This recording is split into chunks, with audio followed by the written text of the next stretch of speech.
Stop, stop, you're sickling. No, no, no, you're going to hurt yourself. Stop. Are you someone who still sickles but doesn't always know why? In this video, which is really part 3 of my sickling videos, we're looking at non-weight bearing sickling in, say, a petit retire devant or a petit retire derriere. Please make sure you check out the other 2 sickling ones when you're on a rise, or for, say, a parallel retire or pointing derriere even.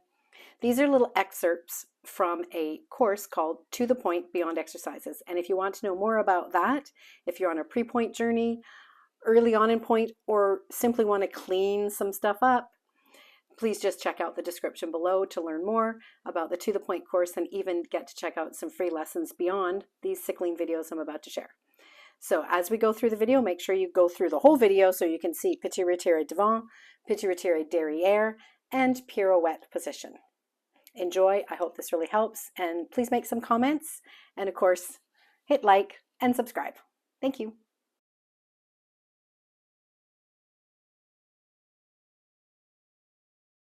All right, terminology and sickling non-weight bearing part 2. All right, now we're going to look at petit retire devant. A very early movement, usually if, again, I'm RAD, so that's like grade 2 RAD, we start picking it up to do like fondus or little coupe actions. So why might a student sickle here, but maybe they're not sickling in a tendu devant? Well, I think it's, again, complexity. They don't understand the complexity. So when I'm standing in third position, so let's say my hands are my feet, right? I'm standing in third position. My front foot I'm going to pick up. My heel is so close to my foot, oh, actually it's touching my foot, that as soon as I start to swipe up, I might not be aware that between the time of heel touching supporting foot to toe touching supporting ankle, how much spiral needs to take place. Instead, it's like, oh, my heel's already in contact with my supporting foot, so I'll just slide my heel up and point my foot. If I just slide my heel up and point my foot, I will have a sickle. I have to have the complexity of this concept. That as soon as I start bending my knee and my hip, I have greater ability to turn out, and I need to do that. So as soon as I start to bend, there's a spiral that happens. A spiral and rotation that becomes available to me that wasn't quite available before. Straight legs, it's harder to turn out. You probably know that already. I hope you do. If not, there you go. Right? So by the time I'm picking my foot up, even though I'm going through my feet in what seems like it should be just a nice normal go through my feet, it's not. It's complex. Just like I said when I'm brushing derriere, I don't get to feel a normal demi-point. It's more complex than that. So as I'm picking my foot up, I don't get to just roll my foot through like I may have practiced thousands of times, or jumping in parallel, or even jumping turned out. I don't get to roll through like that, because as I'm picking my foot up, so there's my foot like in a front foot, I actually have to spiral to bring my toes back and my heel forwards as part of the turnout. And it happens so quickly. So the guidepost of feeling your heel maintaining contact with a supporting foot is very common. You're like, I don't know if they think of it consciously, but a little student could easily go, well, my heel's touching the foot I'm going to now keep touching, so I'll just slide my heel up. When I said about the flying squirrel, like rolling up in the parallel, where it's like be a squirrel and run up the tree instead of hinging and then flying squirrel, this is actually the opposite. And things are often opposites, parallel, now it's turned out, so something's different. So now you could talk about the toes as being the squirrel that's trying to get to the tree but didn't start at the tree. It started like maybe out where the roots were, further out. So the heel is on, and the heel's going to leap off as the toes come and join. So I don't get to just talk about pointing my foot. I have to talk about the pathways that it happens where they exchange. Heel is not the squirrel running up the tree. The toes are the squirrel running toward and then up the tree, coupled with the increasing turnout. And that's one of the complexities for sure. Now let's look at a petit retire devant. So I'm just going to come from third because that's where I'd be if I was learning this. So if I was in third, my heel is the closest thing to me. If I do what I had done in parallel, where I'm the squirrel up the tree, keeping in contact, then I might do the same thing here. And I just go, I'm going to keep my heel that was in contact, and it's going to stay in contact. And I'm going to try to point my foot, but I still have contact with my heel, and therefore I have a sickle. More noticeable if I were to fondu, if I was still trying to keep my heel in contact. So the cause generally for a sickle in a petit retire devant is not doing the heel as the lead, but feeling that the toes need to be the lead. So that means there's that turnout, that immediate turnout of the whole leg, instead of doing the foot first and then turning out. And it might be too late. I've already done my foot first. I pick it up. I've stayed in contact. Oh, look, I'm in a demi-point. What could possibly go wrong? And then I add my toes, and then I turn out. And boom, I throw my heel back. I was in contact, and then as I start to turn out, maybe with my toes pointing, I stay in contact. Boom, I've got a sickle. So it's about understanding that as soon as you pick up your foot, there's not contact. You're trying to have space and trying to get the toes there first as part of the turnout. More noticeable, of course, when I fondu. Now, what about coup de pied derriere? Well, in the previous one, I looked at full retire and suggested that you do like a frappe fouette. It's kind of a similar idea here, except for when you're doing the retire devant, a lot of it's about turnout and leverage. And this one, again, especially because it's taught younger, usually the introduction of like a petit jeté, which again, RAD is grade 1, so they might be 7 or 8 years old. It's a misunderstanding, again, of point of contact, generally, and a misunderstanding of that the point of contact varies based on the turnout that they're using. So if I was to just pick up my foot in a parallel retire and then turn it out, how does it change? How does it roll across my supporting leg to have a different point of contact? Because it absolutely does. Now, the point of contact for coup de pied derriere is very complex because there's two positions, at least in the world I come from in ballet. There's a position when you're standing on a straight supporting leg where the heel would touch and the toes are not on. There's a nice gap there. Even with the best turnout possible, there'd still be a gap between the toes and the supporting leg. But then if I go to fondu, if you're taught, again, like I was, to maintain the thigh in the same place, the toes would now touch. So oftentimes when we're introducing this to students, we do it on a straight leg and we don't tell them about the differences. So then when they go to do a jumping one, they don't have any point of reference. And it also goes back to, again, something I mentioned another time earlier this week about talking about the toes instead of always the parts of the foot. So when oftentimes dancers think of feet, they think of toes because they've been always told, point your toes, that's how you have good feet. Rather than looking at toes, arch, ankle, heel, and understanding all the parts that exist there. So if I want to have my contact point known to me, I need to be thinking of the inside of my ankle when I'm doing a straight leg. So doing, let's say, a tendu to second, so my foot is pointed straight in a nice line that I know, and then I just bend my knee and bring it in, and where it touches is where it touches.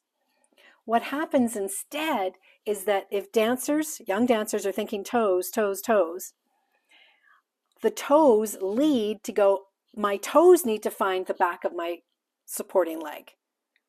And they kind of sneak around to do it. Now, toes are very much like fingers. So if you were needing to find something in your world, so again, my pen is down there. So if I didn't look and wanted to find my pen, my fingers are going to seek it out and find it.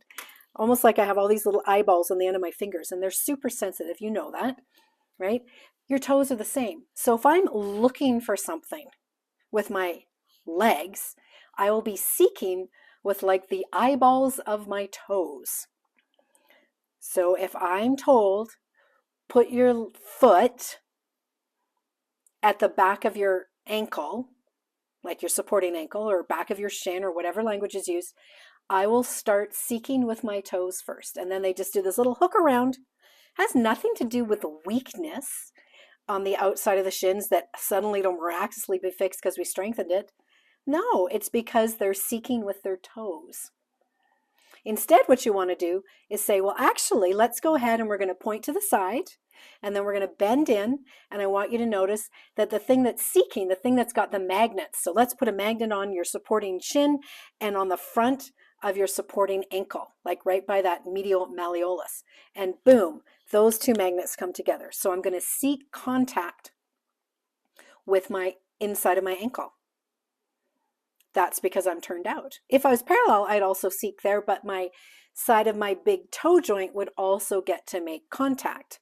But when I'm turned out, my ankle makes the contact on a straight leg. If I fondue, my toes make the contact. But it doesn't mean I wanted to seek that position with my toes. So I still think it's right to teach it straight leg first, but then make it super clear that now if you're going to jump and use it for a petit jeté, that the touch point changes. But that's only after they've learned about maintaining their turnout and seeking with their ankle so that their foot points straight. Again, I don't think it's a weakness. I think it's just a misunderstanding. Hope that one cleared stuff up. Another piece to be addressed with petit retire derriere is simply the curve of the calf muscle and how that fits or doesn't fit with their curve of the inside of their ankle. You may want to do it in partners where you're going to take a tendu to second. The partner holds the ankle and bends them in and helps them feel that. You may be wanting to hold the thigh back, although of course what I just said about pressing back in the thighs is not a good idea. So instead that's what I would do. I would stand in second, maybe, not even tendu, stand in second, then I know I'm open. Then transfer to a dégagé. Then I know I've rotated there, and then hinge it in and ask the dancer to maintain what they had in that dégagé to second and go, hey, that's what it feels like when it's there. How does it maneuver around the curve of the calf muscle? Have you noticed? Have you noticed when you bend, that calf muscle swings away and you get a different touch point? The biggest thing I'd caution you against if you're working on this, and certainly teachers, is to just start in first and go pick it up, pick it up, pick it up. I would not do that because they're going to toe seek and it's going to hook around for sure. What you could do, instead of going flat to pick it up where they're having to do from dorsiflexion to full flexion with toe seeking, which means it's going to sickle, is instead go up to a rise, nice high 3/4 point, whatever that student has, and come down on one foot, picking it up, rise and come down, rise and come down. Now why? Well, because when I'm on a rise, I've now done the plantar flexion of the ankle and I only have the toes to add. So I've already stretched and strengthened the ankle much like as if I tendu to second. It's also a good one if I'm teaching petits jetés that I go, well, actually you'd be up, you'd be in that full point in the air, right? So the best we can do is a 3/4 point on a rise. And it teaches the up and the down and the up and the down instead of just land, land, land, all about this position with the toes seeking the back. That doesn't work. Please, if you've got a history of sickling derriere in the coup de pied, or as a teacher, you're still teaching this, please, please, please don't even label a student a sickler when they're doing this. The last thing you want is to be labeled a sickler, because if you do, first of all, I'm bad. Okay. And second of all, you might get them to freeze in that area. They're locking up their foot instead of just being clear about the spatial pulse. Now, in petit retire derriere, a good practice is to take a tendu and then simply bring it in. Because I'm in my tendu, I've got my stretched ankle, and then I can just fold it in. So a nice brush, and then bring it in. That is different than trying to find it by just picking up. When you just pick it up, as a young dancer or a more beginning older dancer, The turnout is probably not likely to be there, so the toes start to seek going to the back. If I just tell you to put your foot on the back, you might use just your toes and take your toes around and take your toes around. That is what we often see in a young dancer first learning this. They don't know that the contact point actually might be the portion of the ankle just above the ankle bone. So if I'm contacting here and then I make my point, it's actually not even my foot that's on, unless you talk about just the tiniest bit of contact on, say, this part up from the heel. So let me show you that again. If I'm telling them to put their foot at the back, they don't know whether it's heel, arch, or toes. It's actually above the ankle. And then I'd have room for my point. And it fits in. It's very much of a snuggly little fit there if I'm turned out. If I'm parallel, there's a different contact point. So what's a good exercise to do is to pick up parallel, slide it back, and then practice the contact point change. Where you say here, the side of the big toe can touch, but as I start to go around and turn out, especially if I'm sliding to the back, it's moved to just above my ankle bones.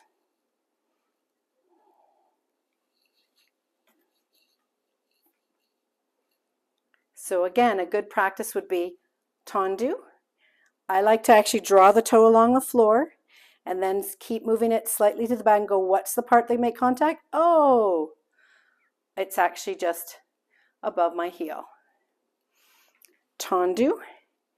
Let the thigh lift up a little bit to make room for the toe to slide in. And what makes contact? Ta-da! Now, once I've achieved knowing how to do it on a straight leg, probably with the out and the in, if you keep your thigh in the same place, but start to bend, like you're doing a petit jeté, you're going to come to a place where now the toes are touching. When I'm on a straight leg, the inside just above the ankle is touching.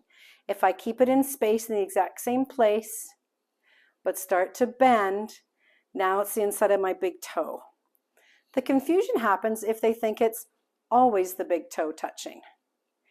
I can either, that might mean I don't cross enough, or if I try to cross enough to make real contact, I don't know how to do it and make my big toe touch. Also remember, most young dancers don't think of their big toe as the big toe joint. They would think probably at the end of it. They're also, without being clarity, might not think of the inside edge versus the end or an outside edge.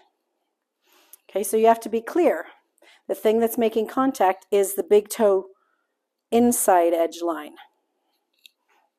So if once I've gone out and brought it in ankle touch, fondue, and it stays, oh look, it's the side of my big toe joint. This is petit. We know it's higher for, say, a jeté. The sickle will happen if I learn it wrong and I just try to sweep it around, but I don't have much turnout. If I don't have much turnout because I didn't establish the sideways first, I just tried to pick it up, and then all they do is push back. Again, if I'm just pushing back in my thigh, but I stay in contact with my toes, maybe my contact throws my thigh back, but my heel goes with it. Everything went back but my toes. See how that could easily cause a sickle?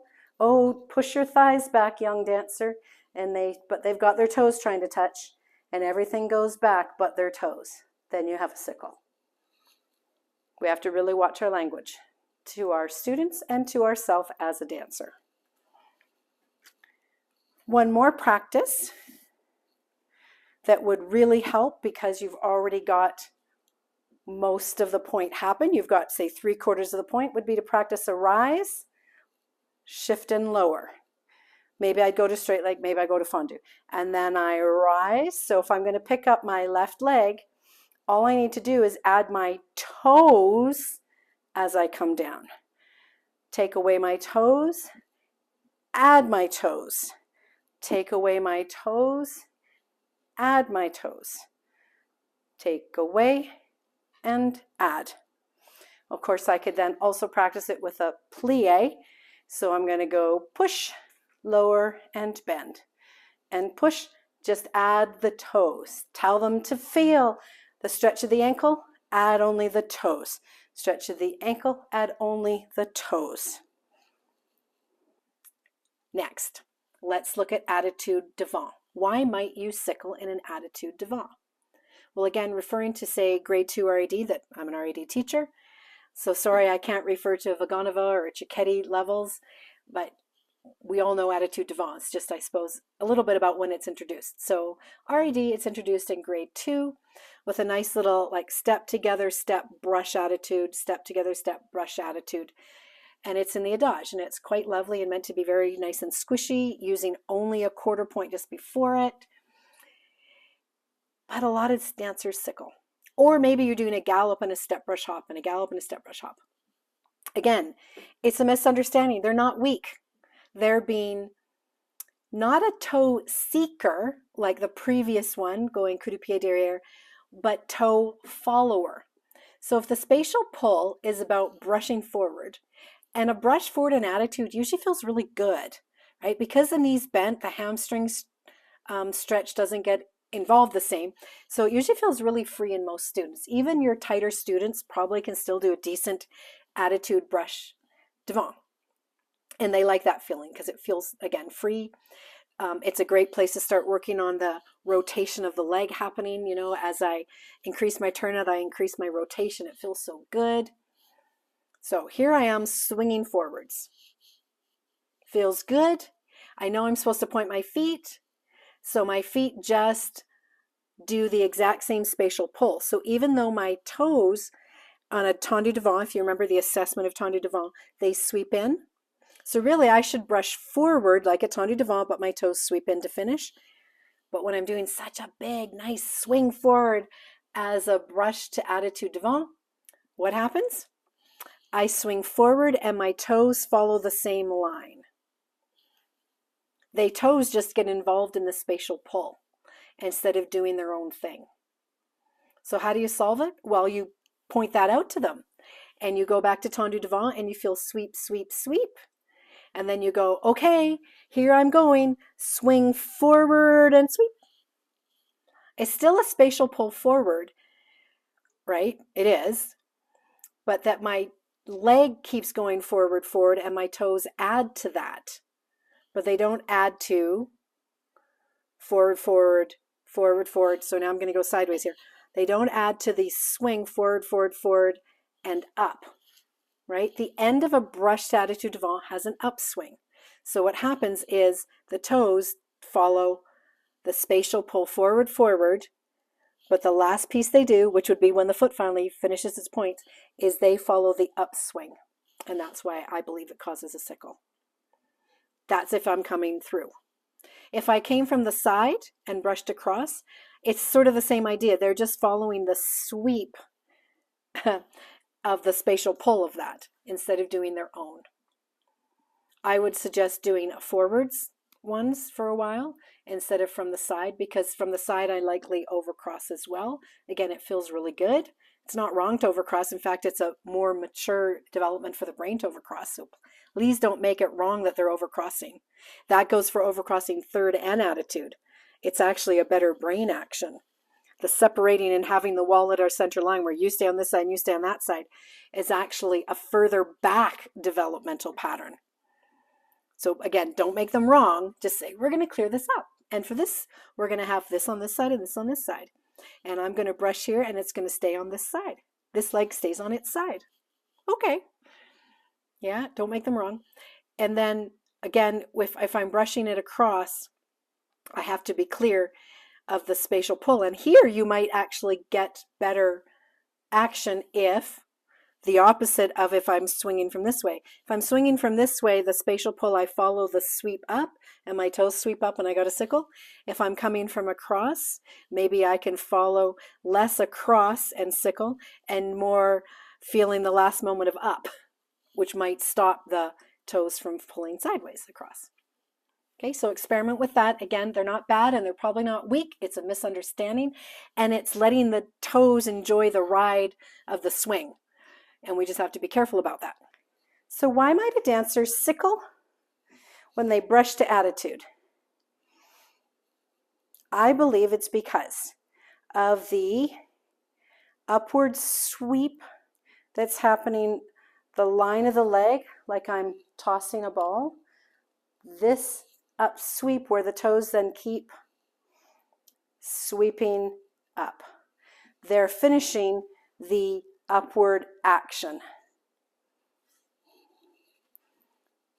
So I'm going forwards, and as I start to bend, everything comes up.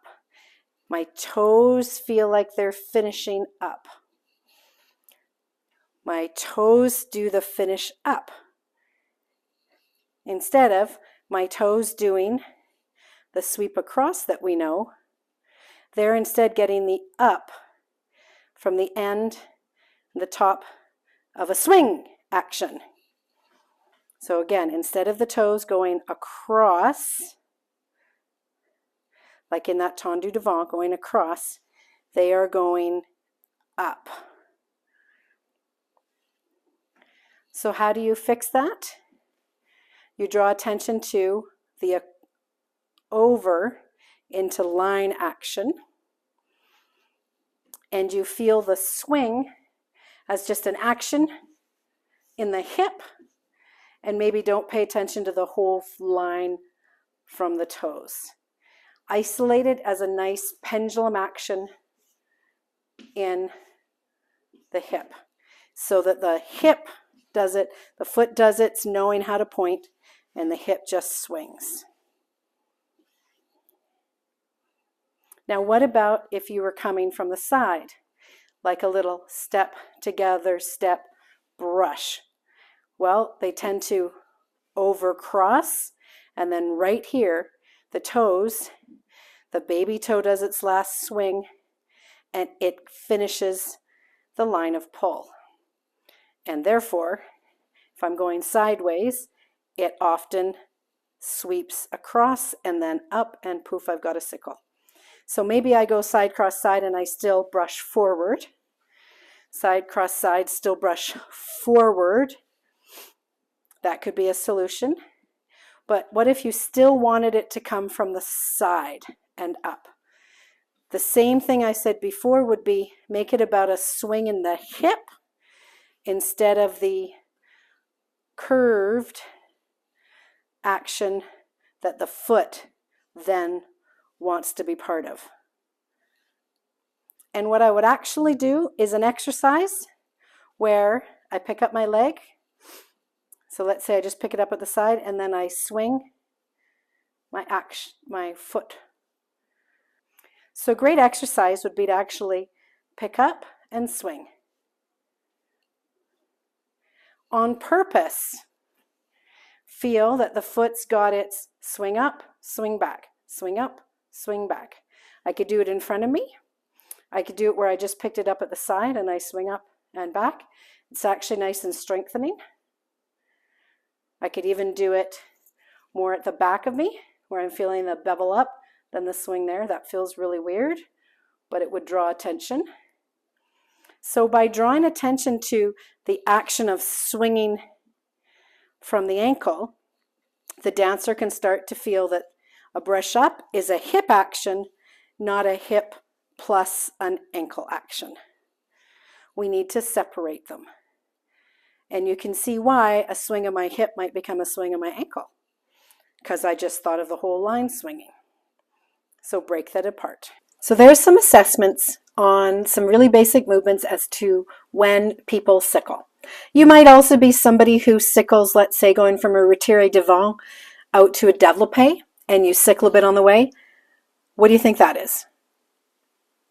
Well, you've got a spatial pull going forward, So are you doing a toe seeking forward? Probably. So that's just comes to, and I know teachers probably have said, oh, feel your heel coming forward. Really, instead of telling them to press their heel forward, which might jam up the heel, just tell them that the toes don't have to find the way. Feel like the front of the heel is where the eyeball is, and it's leading. That leading is different than pressing forward. Pressing forward, even the language, pressing, jamming. So let's get rid of pressing forward and talk about what's the lead of a foot. Is the lead of a foot the inside of my heel? Is the lead of my foot the inside of my big toe? Is it the ends of my toes? Is it the top of my ankle? There's all different times that we need to have. Here, I'm going to pick up my foot here. It's almost like, you know, like if I went and bought a bunch of googly eyes. Maybe I should do that. And I could put a googly eye here or a googly eye here. Or, oh, maybe there's a googly eye here this time, or one at the top. And it's like, what's the lead? And just know that the typical is the lead of at the ends of the toes, just like the ends of our fingers moving out into space. Generally, that works well for a nice spatial pull. But if you've got some sickling happening, it could be that your lead is incorrect. It's not about weakness. Now let's look at why I might sickle on a développé devant. On a développé devant, maybe I sickled in the retire, maybe I didn't. But the reason is probably the spatial pull. Instead of feeling the change happening up in the leg and the hip, the dancer leads with the toes forwards. Because the toes are the part that are furthest forwards. It would make sense to them to lead. So what they do is they start in their toes. Instead of saying, actually, I'm going to start, and you probably teachers know this, start in the heel coming forward, rather than my toes leading. So instead of talking about the toes leading, you would talk about what's the surface that's most to the direction. And the surface most to the direction would be that heel. So my heel would start and be the lead. So there's the difference between toes leading and maybe surface leading. And as soon as I turn out, the surface changes. What's the surface that's leading? Even if my toes might still get there first. So with a petit développé devant, the same thing happens. My surface is my heel and the inside line of my shin. My toes, yes, they get there spatially first, but it doesn't mean they got to lead the way. So you talk about spatial pull and surface lead.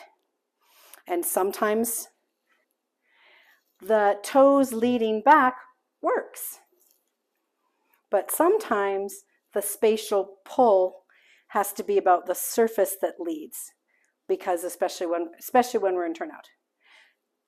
So sometimes the toes leading and getting there first works. Sometimes, though, we have to be thinking of the surface that leads instead of thinking of the spatial pull through the limb where the toes might lead and you sickle. All right, I hope I've dispelled a lot about sickling. Now, we're still going to do some strengthening exercises, of course, but it's not just about that.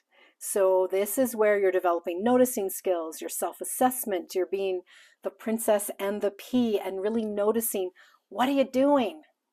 So go back to, maybe watch again, just look at the slide, the practice skills, intent, clarity, attention. What are you really doing and are you paying attention?